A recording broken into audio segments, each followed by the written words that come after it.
Hello friend, फिर से आपका इस उन्नति एकेडमी चैनल में आपका मैं आनंद सर स्वागत करता हूं। आज जो हम लोग टॉपिक पढ़ने जा रहे हैं वो प्रीवियस टॉपिक से थोड़ा सा आगे जाइलम और फाइलम के बारे में हम लोग पहले पढ़ चुके हैं कि जाइलम जो था वो जाइलम हम लोग के उस पौधे के अंदर वो एक उत्तक के रूप में होते हैं जो कि पानी ले जाने का कार्य करता है। और हम फ्लोएम के बारे में जो पढ़े थे वो फ्लोएम के बारे में पढ़े थे कि हम वो जो है उसमें भोजन को ले जाने का कार्य करता है। अब जब आगे बात इसके अंदर करते हैं तो यहाँ पे एग्जाम के पॉइंट ऑफ व्यू से ये वाला जो है यहाँ पे एक डिफरेंस दिया गया है और डिफरेंस जो है वो इसी जाइलम और फ्लोएम का है। ये जाइलम और फ्लोएम का जो डिफरेंस यहाँ पे दिया हुआ है, जिसके अंदर पहला पॉइंट बताती है कि इसकी कोशिकाएं मृत होती है। दूसरा पॉइंट बताता है कि यह जल एवं घुलित खनिज का स्थानांतरण करता है और इसमें जल एवं घुलित खनिज लवणों का बहाव ऊपर की ओर होता है। यानी जाइलम के जब हम बात करते हैं तो प्रीवियस से ही टॉपिक से पता चल जाता है, बस यहाँ पे एक डिफरेंस दिया हुआ है जिसे एक पॉइंट ऑफ व्यू से बताया जाता है कि इंपॉर्टेंट हो जाती है, क्योंकि डायरेक्ट आपको सवाल जो होता है जाइलम और फ्लोएम का वो पूछ सकता है। तो सबसे पहली बात बताई जाती है कि जाइलम की जो कोशिकाएं होती है, यानी जाइलम जिस कोशिकाएं से बना हुआ है, क्योंकि जाइलम एक उत्तक है, जाइलम यहाँ पे एक उत्तक का काम कर रहा है। इट मीन्स जाइलम जो है वो उत्तक है और जाइलम जब उत्तक है तो बताया जाता है कि इसकी बहुत सारी कोशिकाएं जो होती है वो मृत होती है।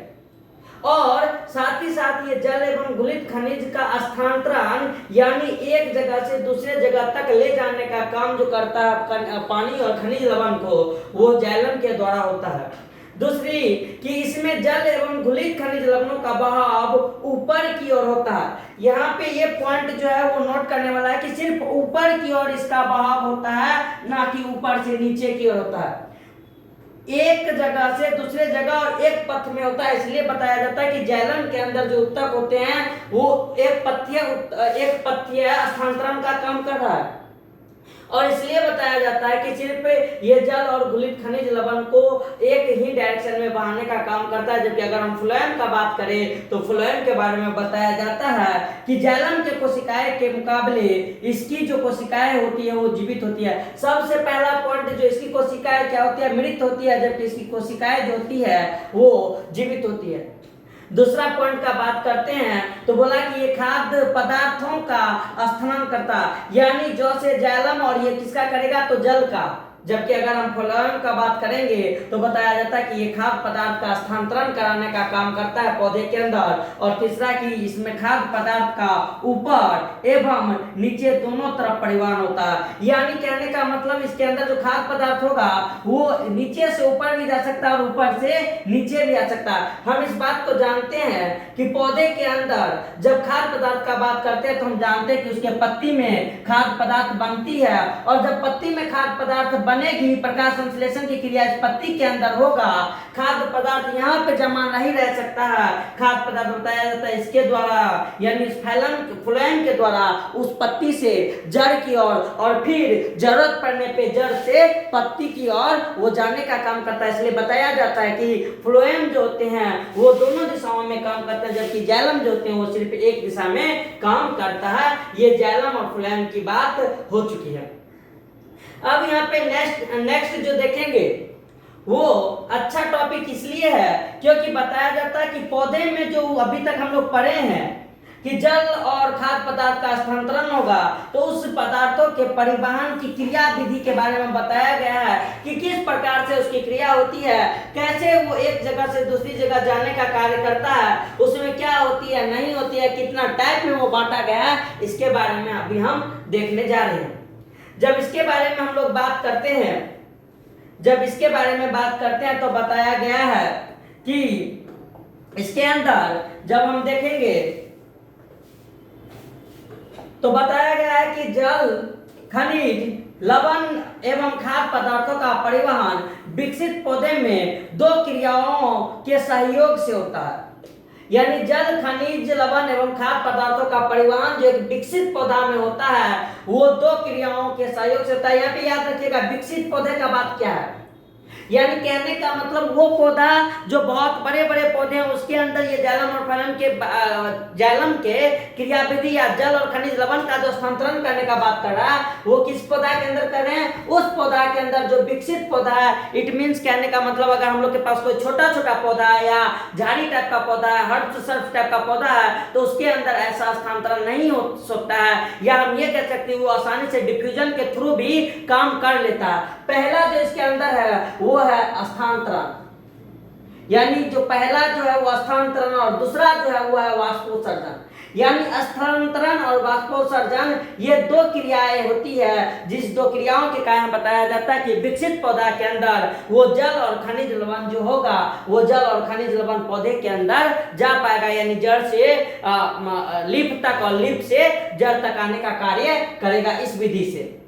तो स्थानांतरण में क्या होता है, जब इस स्थानांतरण को पूछेंगे तू बता उस पौधे के अंदर तेरा क्या कार्य है, तो बताता है स्थानांतरण हम इसी के द्वारा घुलित पदार्थों का चालन पौधे के एक अंग से दूसरे अंग तक होता है। यानी ये बात बता रहा, स्थानांतरण का मतलब ये होता है एक जगह से दूसरी जगह जाना। यानी कहने का मतलब इस टाइप का उसके अंदर रिंग लाइक जो स्ट्रक्चर हम देख रहे थे कि वाहिकाएं का बना हुआ था, उस वाहिकाएं के रिंग लाइक स्ट्रक्चर यानी बहुत सारा रिंग मौजूद है।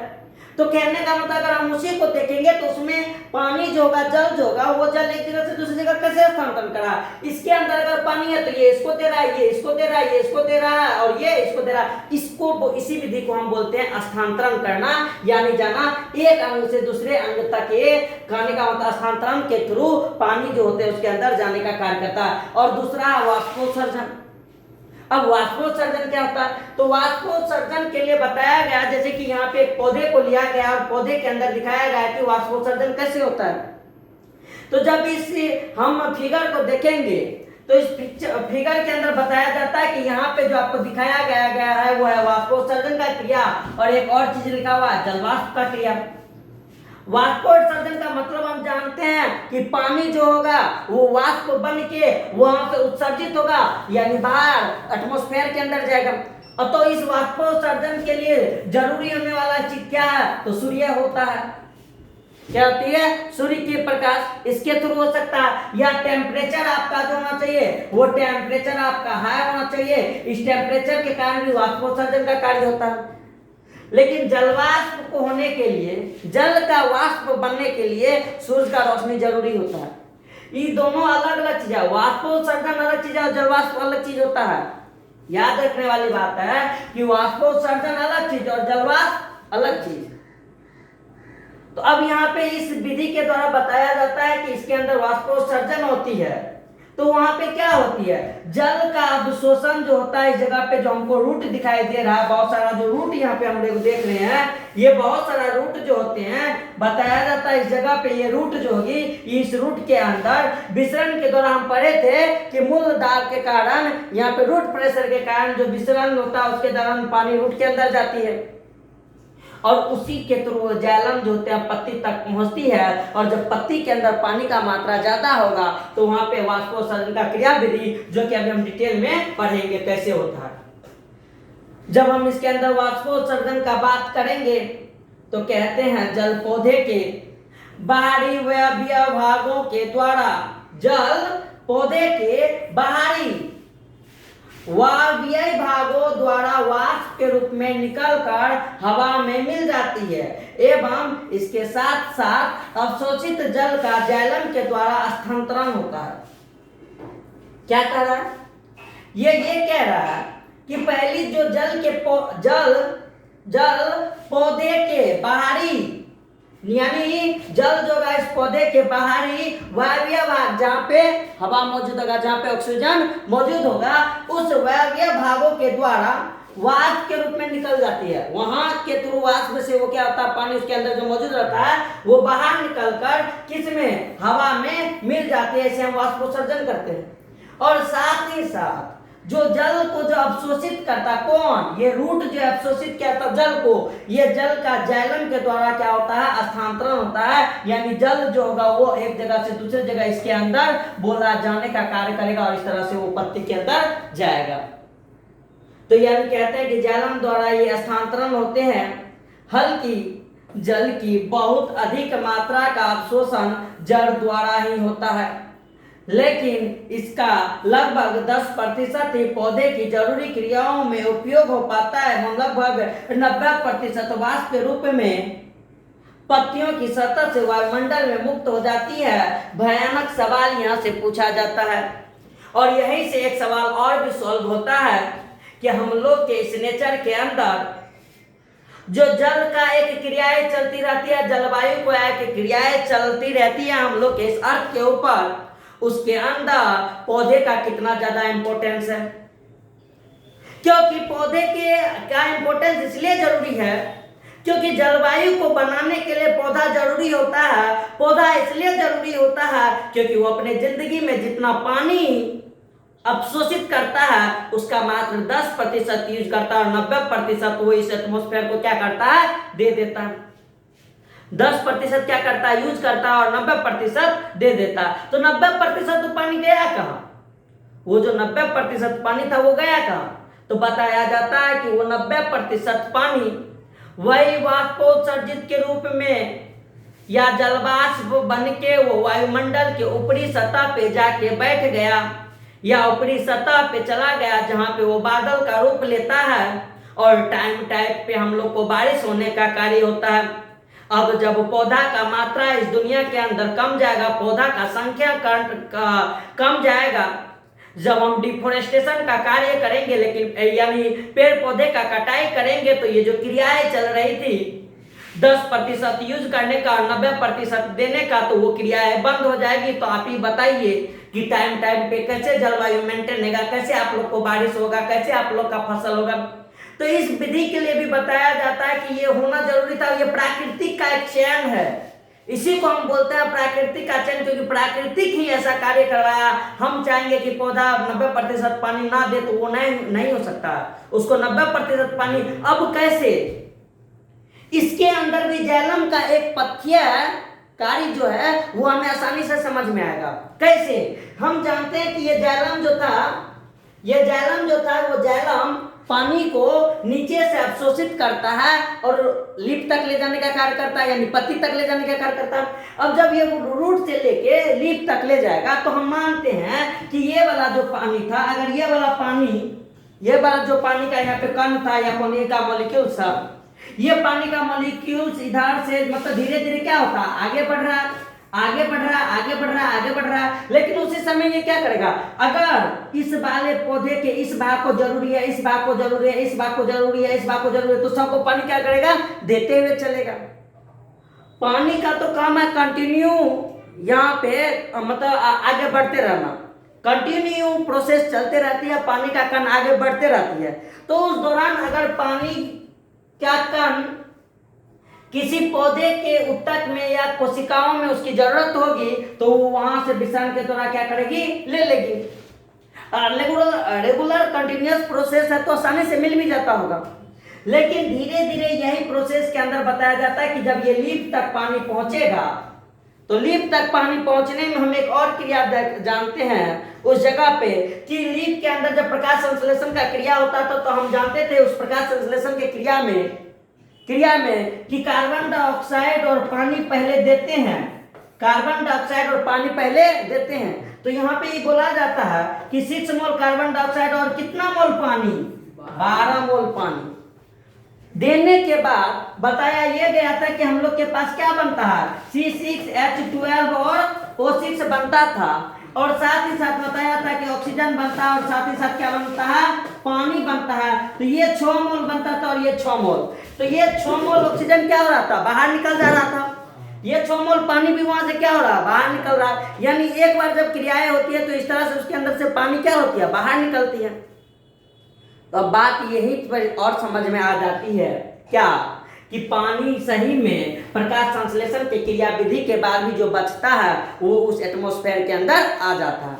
अब वही पानी जो एटमॉस्फेयर के अंदर आ जाता है, वही पानी का क्या रूप बन जाता है, बादल का रूप बन जाता है, जिससे हमें समय समय पे बारिश की संभावनाएं जो होती है वो होते रहती है, जिससे कि हम लोग इस धरती पे जो फसल होता है या कोई भी किसान सब होते हैं उसको फायदे होता है।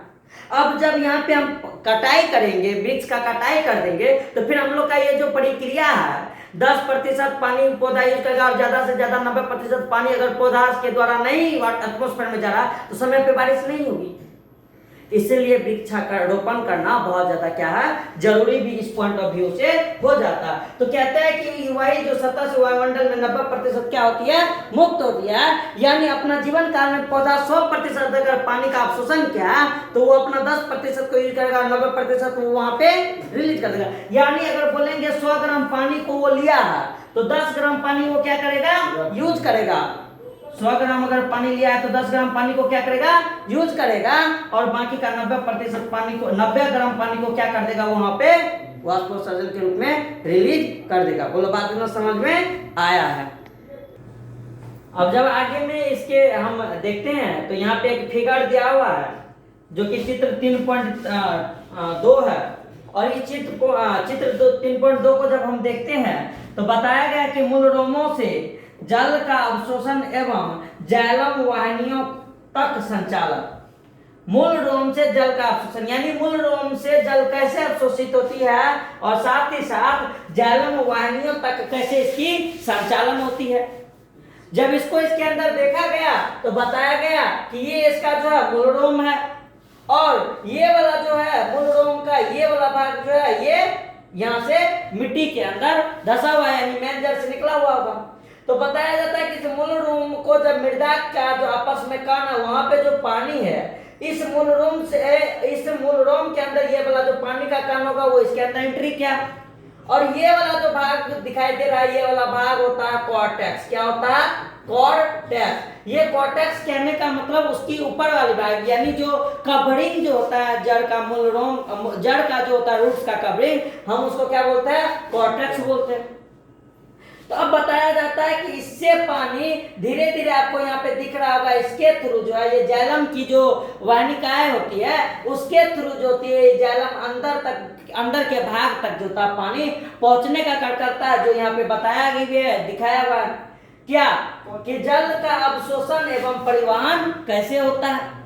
जब जल के अवशोषण और परिवहन का बात करेंगे तो बताया गया है कि जलीय पौधे मृदा से जल का अवशोषण मुख्यतः अपने मूल रोम के द्वारा करते हैं। यानी जलीय पौधा मृदा से जल का अवशोषण किससे करता है, मूल रोम से। किससे करता है, जलीय पौधा मृदा से जल का अवशोषण मुख्यतः मूल रोम के द्वारा करते हैं। और बताया गया कि कोशिका में कोशिका रस का प्रसारण दाव, ये बात समझने वाली है, मूल रोम के द्वारा करते हैं।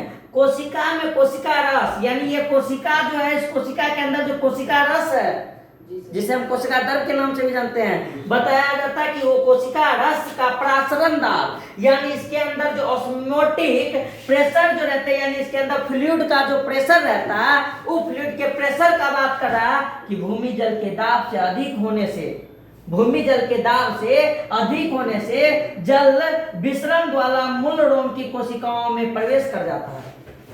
क्या बोल रहा है, भूमि जल के दाब से अधिक होने से, भूमि जल के दाब यानी यहाँ पे अगर मान लेते कि ये भूमि था, ये क्या था, भूमि। अब जब इस जगह को हम भूमि बोल दिए तो बताया गया कि इस भूमि वाले जल का जो भूमि के अंदर जो जल है, उस भूमि जल के जो दाब है उससे अधिक इसका अगर होता है ना तो ये भूमि जल से क्या होने लगता है, अंदर, यानी इसके अंदर ज्यादा दबाव, इसके अंदर ज्यादा, इसके अंदर कम, तो इसके दबाव को कम करने के लिए क्या करने लगता है, बाहर से अंदर आना स्टार्ट कर देता है। ये दाब कैसे बढ़ता है, कौन सा दाब?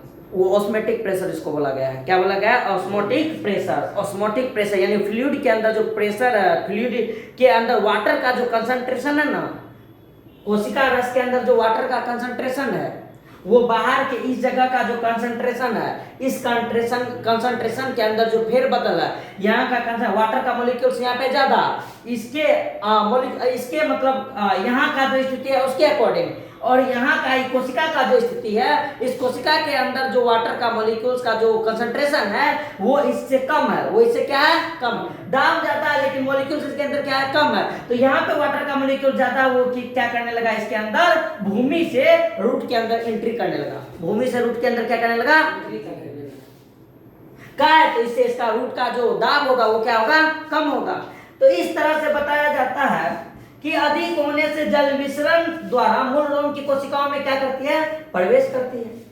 अब फिर बताया गया कि मूल रोम की कोशिकाओं की स्फीति अवस्था में आ जाती है, यानी क्या होती है पता है, जब पानी अगर उस कोशिका के अंदर नहीं होगा ना, तो हम मान लेते कि पानी अपने ओरिजिनल फॉर्म में नहीं था। पानी अपने किस में नहीं था, 9th के अंदर जो प्रासरण दाब पढ़ाया जाता है, जिसके अंदर होता है किशमिश का उदाहरण लिया जाता है। किशमिश को पानी के अंदर डालते हैं तो पानी जो होता है वो किशमिश के अंदर एंट्री करने लगता है। हाइपरटोनिक हाइपोटोनिक सॉल्यूशन सब जो होता था, एसिटोनिक सॉल्यूशन, उसके अंदर भी इसका बात बताया गया है कि जब पानी यहाँ के बाहर के सॉल्यूशन के अंदर पानी का कंसंट्रेशन ज्यादा है और इस सेल के अंदर पानी का कंसंट्रेशन कम है, तो ये वाला पानी क्या होगा, इसके अंदर एंट्री करेगा।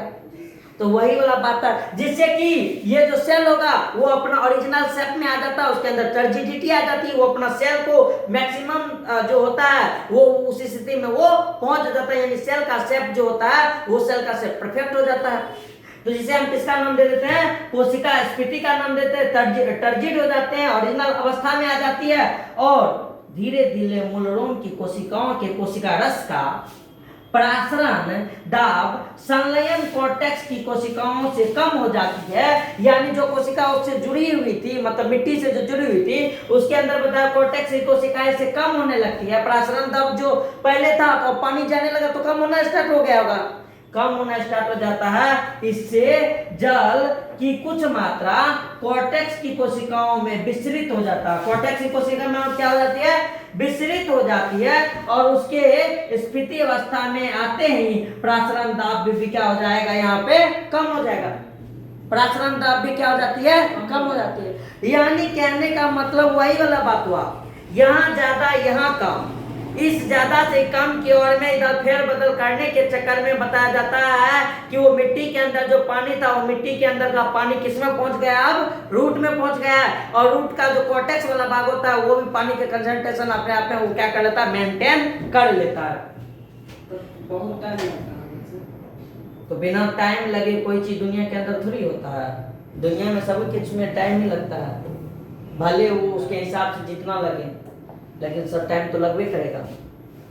10th बोर्ड पास करने में भी टाइम लगता है।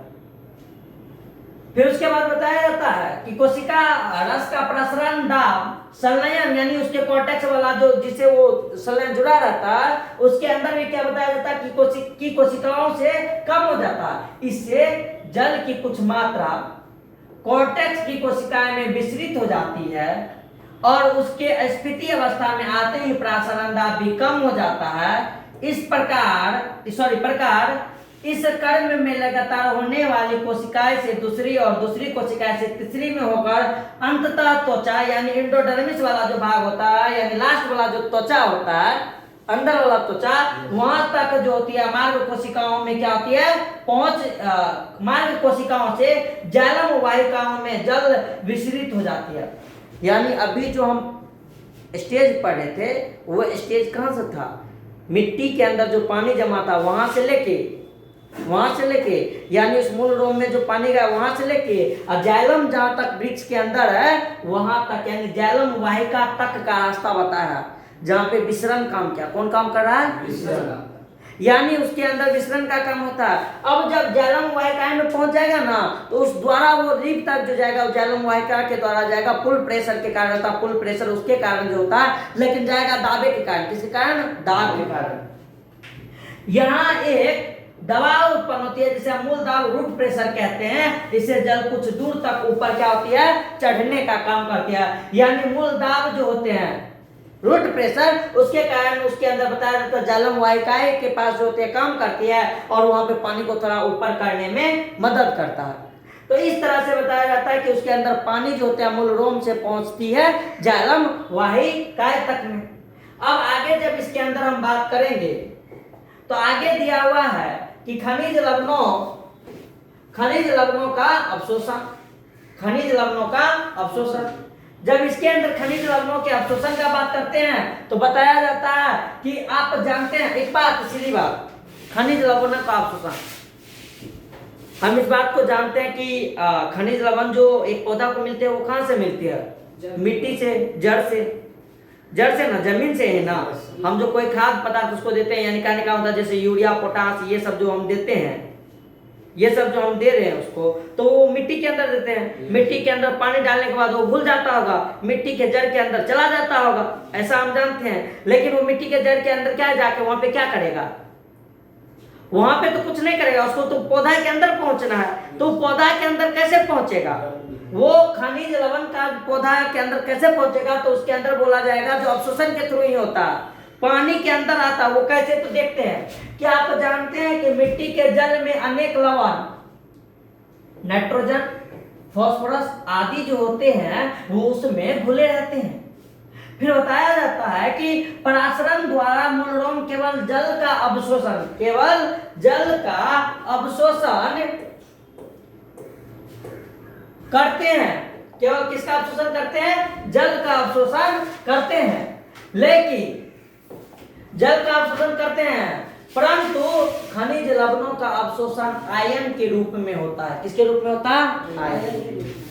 यानी इसका कहने का मतलब ये हुआ कि मूलरोम के द्वारा पानी का अवशोषण तो होता ही है, लेकिन साथ ही साथ खनिज लवणों का भी अवशोषण जो होता है उसके द्वारा वो खनिज लवण पहले आयन के रूप में बनता होगा, उस पानी के अंदर आयन के रूप में घुलित अवस्था में रहता होगा, और फिर बताया जाता है कि उसका अवशोषण उसी मूलरोम के द्वारा या मूलदार के द्वारा हो जाता है। और फिर आवश्यकता अनुसार पौधे में आयनों का अवशोषण मूलरोम की कोशिका झिल्ली की बाहरी सतह पर स्थित खास वाहक पदार्थ से जुड़कर करते हैं। इसे मृदा एवं जड़ के बीच आयन संद्रान में अंतर हो जाता है, जिसे समाप्त करने के लिए मृदा से जल जड़ में प्रविष्ट हो जाते हैं। बताया गया है कि पौधे में आयनों का अवशोषण मूलरोम की कोशिका झिल्ली, यानी मूलरोम का जो ऊपर वाला कोशिका झिल्ली होगा, उस कोशिका झिल्ली के बाहरी सतह पर स्थित एक खास वाहक पदार्थ से जुड़कर करते हैं। इससे मृदा एवं जड़ के बीच, किससे? मृदा और जड़ के बीच वहां पे एक डिफरेंस पैदा करता है, और उसी डिफरेंस पैदा करने के बाद बताया जाता है कि उसके आयन का सांद्रण का अंतर हो जाता है। आयन के सांद्रण का क्या हो जाता है? अंतर। और उस आयन के सांद्रण का जो अंतर हो जाता है उसी के क्रम में बताया जाता है समाप्त करने के लिए उसको मृदा से क्या होता है? जल जो होता है वो मृदा से जो जल, वो जल के जड़ के अंदर प्रविष्ट हो जाती है, यानी चली जाती है। और जैसे ही वो चली जाती है तो उसके अंदर आयन जो घुलित अवस्था में रहता है वो आयन भी उसी जल के थ्रू बताया जाता है कि उस किसके अंदर? पौधे के अंदर पहुंच जाता है। अब बताया जाता है कि पौधे में जल, खनिज लवण और खाद्य पदार्थों का बहुत ऊंचाई तक संचलन को ही हम क्या बोलते हैं? स्थानांतरण। यानी स्थानांतरण का मतलब यहाँ से इतना दूरी तक गए तो इसका मतलब स्थानांतरण नहीं होगा। स्थानांतरण इट मींस कहने का मतलब एक लंबा दूरी होना चाहिए उसके हिसाब से। तो बताया जाता है कि पौधे में जल, खनिज लवण और खाद्य पदार्थों का बहुत ऊंचाई तक संचलन जो होता, मूवमेंट जो होती है, उसी संचलन और मूवमेंट को यानी जाने की क्रियाविधि को हम क्या बोल देते हैं? स्थानांतरण यानी ट्रांसलोकेशन बोलते हैं। चूंकि इस क्रिया में वाष्पोत्सर्जन की अहम भूमिका होती है। वाष्पोत्सर्जन की यानी स्थानांतरण के लिए किस भूमिका का होना जरूरी है? वाष्पोत्सर्जन। पौधा के लिए, किसके लिए? पौधा के लिए। पौधा के अंदर वाष्पोत्सर्जन अगर होता है तो स्थानांतरण होने में बहुत आसानी होता है। इसका यह वर्णन संक्षेप में प्रासंगिक है, यानी बताएगा कि अब वाष्पोत्सर्जन को भी हम थोड़ा सा समझ लेते हैं कि वाष्पोत्सर्जन का मतलब क्या हुआ, आखिर वाष्पोत्सर्जन हम कहते किसको है। जब इसके अंदर वाष्पोत्सर्जन का हम बात करेंगे, किसका बात करेंगे? वाष्पोत्सर्जन का। तो बोला जाता है कि पौधे के वायवीय भागों से जल का रंध्रों द्वारा वाष्प के रूप में निष्कासन की क्रिया को वाष्पोत्सर्जन कहते हैं। पौधे में वायवीय भाग यानी पौधे के वायवीय भाग मतलब जहां पे हवा, ऑक्सीजन जो होती है मौजूद रहती है, उस वायवीय भागों से जल का रंध्रों के द्वारा, जल का रंध्रों के द्वारा वाष्प के रूप में निष्कासन की क्रिया, यानी उस जगह का बात कर रहा है जिस जगह पे पौधा का कौन सा वाला भाग? ये होगा वायवीय वाला भाग। और वायवीय हम किसको जानते हैं? जहां पे ऑक्सीजन का कार्य होता है, जहां पे ऑक्सीजन लेके उसको खाना बनाना, यानी कहने का मतलब एयर का प्रेजेंस होना चाहिए, वहां पे ऑक्सीजन का क्या होना चाहिए? उपस्थिति होना चाहिए। उस वाला भाग के अंदर बोला जाता है कि जल का रंध्र के द्वारा, किसके द्वारा, वो जो स्टोमाटा जो होता है वो स्टोमाटा के द्वारा वाष्प के रूप में निष्कासित होता है। यानी जल जो वहाँ पे मौजूद रहता है वो उस रंध्र के द्वारा खुलने के बाद जो वहाँ पे जो पानी का बाहर निकलना होता होगा रूप में निष्कासन, उसे क्या करने का कहते हैं, वाष्पोत्सर्जन कहते हैं कि इस क्रिया के मुख्य रूप से पत्तियों में, ये क्रिया मुख्य रूप से किसके अंदर होती है, तो पत्तियों के अंदर होती है। किसके अंदर, क्योंकि इनमें छोटे छोटे छिद्र होते हैं जिनको कि रंध्रों या स्टोमाटा के नाम से जाना जाता है। और वाष्पोत्सर्जन एक शारीरिक क्रियाएं होती है एवं अलग अलग पौधे में इस क्रिया से निष्कासित जल की मात्रा में भी विभिन्नता होती है। अब सवाल पैदा लेती है कि पौधे के हिसाब से वाष्पोत्सर्जन होगा, क्योंकि हर एक पौधा के अंदर पानी लेने का क्षमता अलग अलग ढंग का होता है। हर एक पौधा में पानी लेने का क्षमता अलग अलग ढंग का होता है, जिसके वजह से उसके अंदर वाष्पोत्सर्जन की क्रियाएं जो होगी वो भी उस वाष्पोत्सर्जन की क्रियाएं अलग अलग होगी, उसमें भी क्या होती है, भिन्नता होती है। उस हिसाब से वो वहां से क्या होगी, निष्कासित होगी। और फिर बताया जाता है कि अगर एक मकई को हम मकई के पौधा को देखते हैं तो मकई का पौधा प्रतिदिन 3 से 4 लीटर जल जो होते हैं वो उस वाष्पोत्सर्जन की क्रिया के द्वारा छोड़ती है। लेकिन वहीं पे जब हम एक सेब के पौधे का बात करते हैं तो बताया जाता है कि यही इतने ही अंतराल में बताया जाता है कि 10 से 20 लीटर जल का निष्कासित करता है। जल 10 से 20 लीटर जल का निष्कासित करता है। समझने वाली बात है, गौर कीजिए इस बात पे और थोड़ा दिमाग लगाइए। ये कहना क्या चाह रहा है कि एक मकई के पौधा को जब हम देखेंगे तो एक दिन में मात्र कितना 3 से 4 लीटर जल का ही वाष्पोत्सर्जन क्रिया से छोड़ता है। लेकिन एक सेब के पौधा को जब हम देखते हैं तो बताया जाता है कि इतने, यानी एक ही दिन के अंदर 10 से 20 लीटर जल का निष्कासित करता है। बड़ा अचंभित हम इसलिए हो गए क्योंकि मकई के पौधा जो होता है वो हमेशा जो जिस खेत के अंदर होता है, जिस एरिया में होता है, वहां पे बताया जाता है कि सूर्य की रोशनी जो होती है प्रतिदिन पड़ते रहती है और सूर्य की रोशनी पड़ने पे वहां पे ज्यादा से ज्यादा जल बाहर निकलना चाहिए। जबकि अगर एक सेब के पौधा का बात करते तो हम जानते हैं कि वो कश्मीर एरिया में होता है जहाँ पे उतना सूर्य की रोशनी आती भी नहीं है, यानी उतना ज्यादा उसके अंदर जो होते हैं सूर्य का रोशनी पड़ता भी नहीं होगा जिससे कि पानी उसके अंदर ज्यादा से ज्यादा निकले। लेकिन यहाँ पे दिमाग घुमाने वाली बात है कि उसी एरिया के अंदर पानी 10 से 20 लीटर जो है वाष्पोत्सर्जन द्वारा निकल गया, लेकिन मकई के एक खेत के अंदर जहाँ पे सूर्य की रोशनी उस मकई के खेत में हमेशा पड़ती है वहां मात्र 3 से 4 ही लीटर पानी का वाष्पोत्सर्जन हो रहा है। कुछ ना कुछ लॉजिक होगा, ये जरा सोचिए इस पे। फिर बोला गया कि एक पत्ती अधिक से अधिक अपने भार के बराबर जल को वाष्पोत्सर्जन के द्वारा 1 घंटे से कम समय में निकाल देती है। यानी अगर किसी हम बोलेंगे कि वो कितना किस हिसाब से निकाल रहा है कैसा, तो बोला गया कि कुछ नहीं कीजिए, उस पौधे के पत्ती को देखिए, उस पौधे के एक पत्ती का जितना वजन होगा 1 घंटा के अंदर उतना पत्ती के भार के ही वजन इतना पानी वो जलवाष्प के रूप में क्या कर देता है, वाष्पोत्सर्जित कर देता है। और औसतन एक पेड़ अपने जीवन काल में अपने भार के करीब 100 गुना जल वाष्पोत्सर्जित करती है। यानी अगर उसका पौधे के हिसाब से देखा जाए तो पौधा का जो भार होता है उस भार यानी जीवन काल का अगर पूरा देखा जाए तो औसतन बोलता है कि वो अपने भार के कितना गुना 100 गुना पानी को वो बाहर निकालता है। और सारा का सारा 100 गुना पानी वाष्पोत्सर्जन होकर बादल का रूप लेता है और टाइम पे बारिश होता था। लेकिन अब ये जो नहीं हो रहा है डिफॉरेस्टेशन के कारण बारिश नहीं होता और दुनिया घूम रहा है इसी तरह से। अब बताया जाता है कि वाष्पोत्सर्जन की क्रिया विधि के बारे में हम जब बात करेंगे तो इसके अंदर बताया गया कि वाष्पोत्सर्जन का क्रिया विधि पत्तियों में वाष्पोत्सर्जन के लिए प्रासरणी प्रवणता यानी ऑस्मेटिक ग्रेडियंट पाई जाती है। प्रासरणी प्रवणता, ये ऑस्मेटिक ग्रेडियंट का निर्माण होना आवश्यक है। ऑस्मोटिक ग्रेडियंट का निर्माण होना आवश्यक है।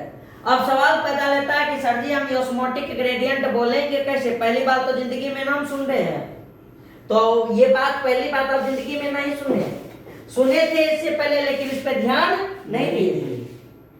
ऑस्मोटिक ग्रेडियंट का निर्माण होना आवश्यक है और बोला गया है क्या उसके बाद कि पत्तियों के रंध्रों के आसपास स्थित कोशिकाओं में सबसे ज्यादा एवं जाइलम उत्तकों से सटी कोशिकाओं में सबसे कम प्रसरण दाब होता है। क्या बोला कि पत्तियों के रंध्रों के आसपास स्थित कोशिकाओं में सबसे ज्यादा एवं जाइलम उत्तक से सटी कोशिकाओं में सबसे कम क्या होती है? प्रसरणी दाब होता है। अब जब इस पे सोचेंगे, इसको समझेंगे, यही है बुक पढ़ने से यही फायदा हो कि एक एक बात का पता चल रहा है, एक एक बात का क्या चल रहा है? पता चल रहा है। इसका कहने का मतलब ये हुआ, देखिए हम एक बात आपको बताना चाह रहे हैं, ऑस्मोटिक ग्रेडियंट भी इसी से समझ आ जाएगा कि मान लेते हैं कि ये वो पत्ती है, ये क्या था? पत्ती था, और इस पत्ती के अंदर जब सूरज की रोशनी पड़ेगी तो इससे पानी का मॉलिक्यूल्स जो होगा, मान लेते हैं कि यहाँ पे इसका एगो हम कोशिका ले ली, क्या ले लिए हैं? कोशिका ले लिए। इस कोशिका पे सूरज की रोशनी पड़ेगी तो इसके अंदर जो पत्ती होगा, पत्ती के अंदर जो पानी था, ये पानी क्या होगा? सूरज की रोशनी के कारण वाष्पोत्सर्जित होगा। तो बोलो इसके अंदर पानी का कमी हमेशा रहेगा कि नहीं रहेगा? रहेगा। लेकिन इसके जस्ट बगल में जो जाइलम होगा, उस जाइलम के अंदर पानी का मात्रा उसके मुकाबले क्या होगा? अधिक होगा। पानी इसके मुकाबले यहाँ पे क्या होगा? अधिक होगा। तो यानी कहने का मतलब कहीं ना कहीं तो अंतर पैदा हो रही है, अंतर पैदा हो रही है। ऑस्मोटिक ग्रेडियंट इसी को बोला जाता है। ऑस्मोटिक का मतलब होता है जो उसके अंदर लिक्विड के कंसंट्रेशन की बात करती है, लिक्विड की मात्रा की बात करती है। यानी बताया जाता है कि लिक्विड का कंसंट्रेशन पत्ती में और उसके अंदर कैसा, जाइलम के अंदर कैसा होगा, और जाइलम के अंदर बताया जाता है कि कम होता है प्रेशर, जबकि इसके अंदर प्रेशर ज्यादा प्रतीक है कि वाष्पोत्सर्जन का क्रिया होता है। इट मींस जाइलम का पानी हमेशा इसके अंदर क्या होगा? जाते रहेगा, और इस जगह पे वाष्पोत्सर्जन का क्रिया होते रहेगा, जिससे पानी वाष्प बन के उड़ते रहेगा, जाइलम को पानी देना पड़ता रहेगा। ऑस्मोटिक प्रेशर यही ग्रेडियंट से, ऑस्मोटिक ग्रेडियंट का मतलब ये होता है डिफरेंस पैदा होना। क्या होना? क्या होना? लिक्विड के कंसंट्रेशन के अंदर वाटर मॉलिक्यूल्स के लिए जो यहाँ पे डिफरेंस पैदा लिया, उसी को हम क्या बोलते हैं? Osmotic gradient. क्या बोलते हैं उसको हम? Osmotic gradient. अब वही ना बोला कि जो अगर हम वाष्पोत्सर्जन के बगल वाले कोशिका के अंदर देखेंगे तो वहां पे क्या होगा? पानी का वो वाला काम जो वो, लेकिन जाइलम के अंदर पानी ज्यादा होगा। तो इस तरह से होता है कि ऑस्मोटिक होता है, परिणाम स्वरूप रंध्रों में पत्तियों के जाइलम तक जल स्तंभ का निर्माण होता है। इसके फलस्वरूप जल का संचालन पत्तियों में जाइलम उत्तकों से रंध्र तक निरंतर क्या होती रहती है? होते रहती है, और वाष्पोत्सर्जन की क्रिया जब तक चलती रहती है, यह जल स्तंभ अक्षुण्ण बनी रहती है, लगातार वहां से जुड़ी रहती है। पानी वहां पे पत्ती तक क्या होता रहा होगा? पहुंचाता होगा। पानी क्या होता होगा? वहां पत्ती तक पहुंचाता होगा। बात समझ में आया? यही बात बोलता है कि इस तरह से होते हैं। अब बताया जाता है क्या कि इस वाष्पोत्सर्जन की महत्व क्या है, आखिर ये वाष्पोत्सर्जन क्यों जरूरी है, ये वाष्पोत्सर्जन क्यों जरूरी है। तो इसको अभी हम जब देखेंगे तो बताया जाता है कि पौधे के मूल से चोटी तक लगातार जल की धारा वाष्पोत्सर्जन के द्वारा ही प्रभावित तो होता है। किसके द्वारा? वाष्पोत्सर्जन। यानी वाष्पोत्सर्जन जो है वो इसलिए जरूरी है क्योंकि पौधे के मूल से, मूल जड़ से लेके पौधे के चोटी तक, मूल जड़ से लेके चोटी तक लगातार जो जल की धारा बनी रहती है, किसके द्वारा? वाष्पोत्सर्जन के द्वारा ही वो प्रभावित होता है। और यह खनिज अवशोषण एवं परिवहन में भी सहायता करता है। इसके अलावा यह पौधे के तापक्रम संतुलन बनाए रखने में भी सहायक होता है। तापक्रम बनाने में भी क्या होता है? सहायक होता है। तो इस तरह से अब वहां पे अगर एक बात हम समझेंगे, यहाँ पे जो एक बात है, ये भयानक वाला बात फिर से है। ये भयानक वाला बात इसलिए है, सबसे पहली बात कि पानी का जो कण होता है, पानी का जो मॉलिक्यूल्स होता है, वो हम लोग के शरीर के अंदर टेम्परेचर को मेंटेन करते हैं। इसलिए गर्मी के दिन में जब हम पानी ज्यादा पीते हैं तो हम सबसे पहली बात कि अपने टेम्परेचर को क्या करते हैं? मेंटेन। यानी बॉडी के अंदर टेम्परेचर को मेंटेन करना तो तुम्हें पानी पीना होगा। तो हमें क्या करना होगा, पानी पीना ही होगा। और तापक्रम को वो संतुलित करता है, साथ ही साथ उसको भी, जल धारा को भी मेंटेन करता है। तो आज के वीडियो में बस इतना ही। जो हम जो पढ़े हैं कि जल के अंदर पानी का यानी वाष्पोत्सर्जन का क्रिया कैसे होता है, क्रिया विधि कैसे होता है, ये सारा चीज इसी के अंदर बताया गया है। और साथ ही साथ वाष्पोत्सर्जन के महत्व को भी ध्यान में रखा गया है।